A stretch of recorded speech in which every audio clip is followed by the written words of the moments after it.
All right, so we have begun recording and transcribing today's event. So I want to welcome everybody to MidDay Café. My name is Mike Giannotti, and I'm your host today. And I am very pleased to have my colleague and friend here, Mr. Jim Warner, who is going to take us through everything Microsoft Viva Learning. So we're going to be taking a look at what it is, how to set it up, configure, extend with SharePoint, all kinds of goodness. Couple of housekeeping items as we get started.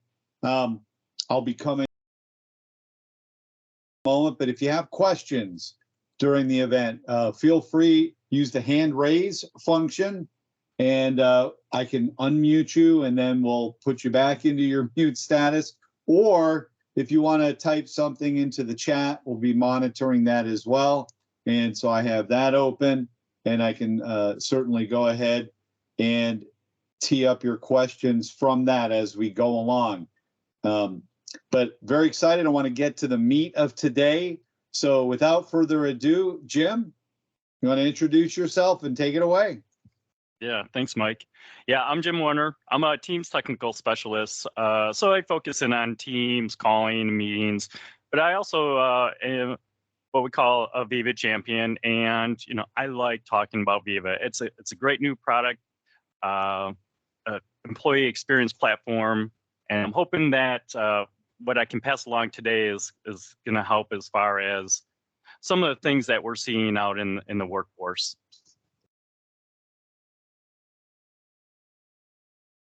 So let me go ahead and share.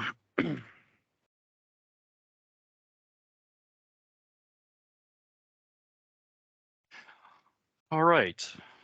So, like Mike said, this is MidDay Café, and this is where we're going to be learning how to empower the employee learning experience.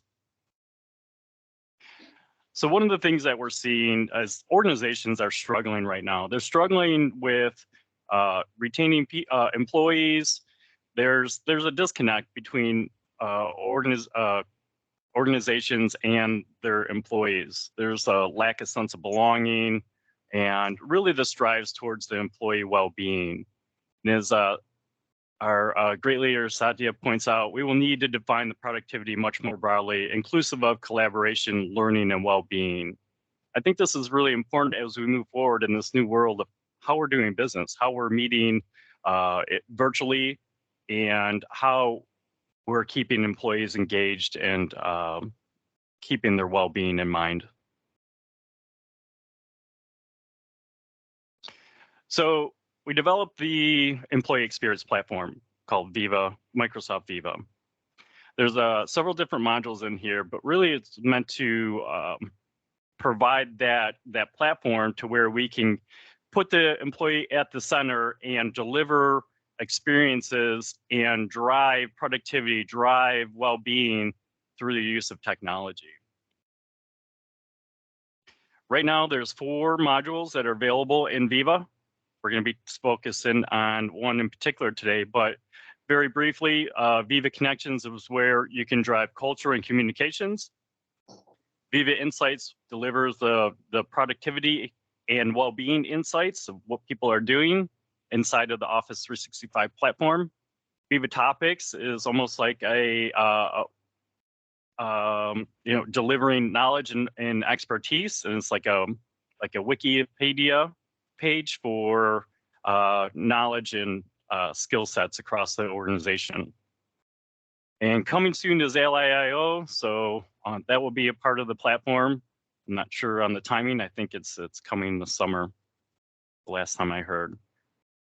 And Viva Learning, this is where we're providing that employee skilling and growth, where we're driving engagement and providing that mechanism for education, employee education.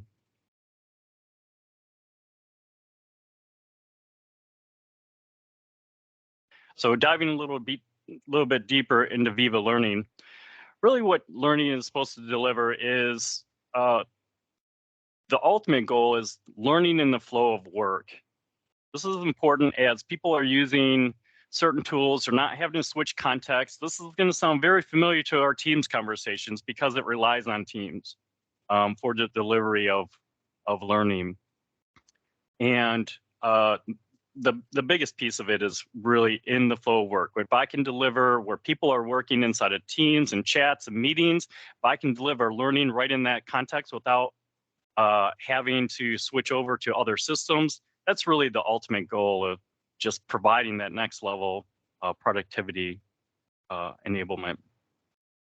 We're trying to simplify the learning, so it's not meant as a replacement to any of these other LMS systems or content systems. It's really meant to aggregate this so it's searchable and consumable to the employee. And then, of course, finding the right content. As some organizations have no LMSs, some have one, some have 3 or 4. So we're really bringing that aggregation and being able to find the proper content is really critical. And if we look at the layers here on the left-hand side, the user experience is using Microsoft 365, it's using Teams, and then the content is coming from other sources, although we will touch on how to leverage SharePoint today as well.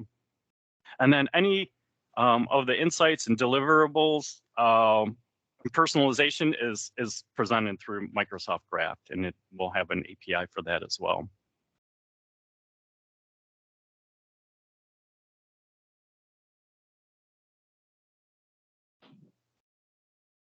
So why Viva Learning? I'm not going to drain this slide, but this is really important. As I mentioned in the beginning, there's new challenges that are coming along with virtualizing people's jobs, right? We're meeting in a virtual space. There's a lot of disconnect between management and employees, and we're trying to bridge that gap with this platform.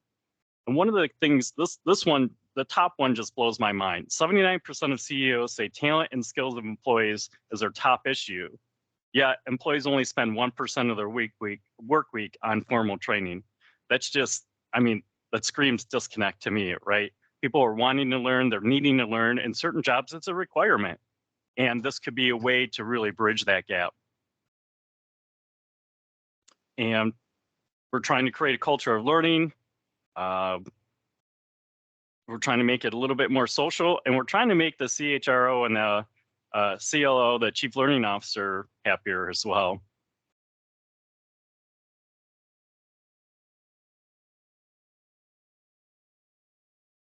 All right, so we're going to get into the nitty-gritty here. So some of the requirements are on the left-hand side, we got Teams. Teams is really important here. This is the delivery mechanism. SharePoint Online, if you want to use SharePoint as another content source, you'll need that as well. And we're going to be focus more on the version of Viva Learning that's available right through Office 365, not the premium version. So we're going to be talking about enablement there. So this last bullet doesn't really apply as far as Exchange Online for the recommended and managed features, because you do not get that with this version of it.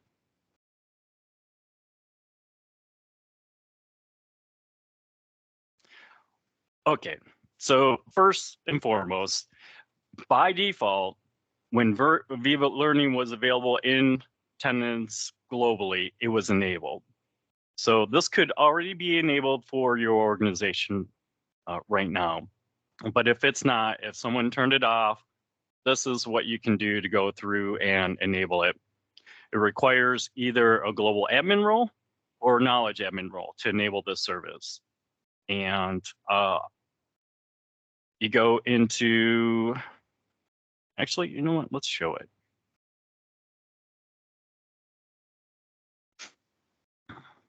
So you go into the admin center, you go into org settings, scroll through your list, and down towards the bottom, there's an option for Viva Learning. Go ahead and click on that.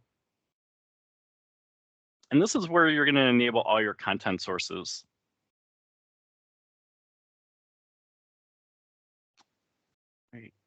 Okay. All right, great. So here you can see I have several different content sources available: LinkedIn Learning, Microsoft Learn, and 365 Training. By default, the SharePoint option is not enabled, but the top 3 are. And we'll get to enabling the SharePoint piece in a minute, but this is how easy it is to turn on this content.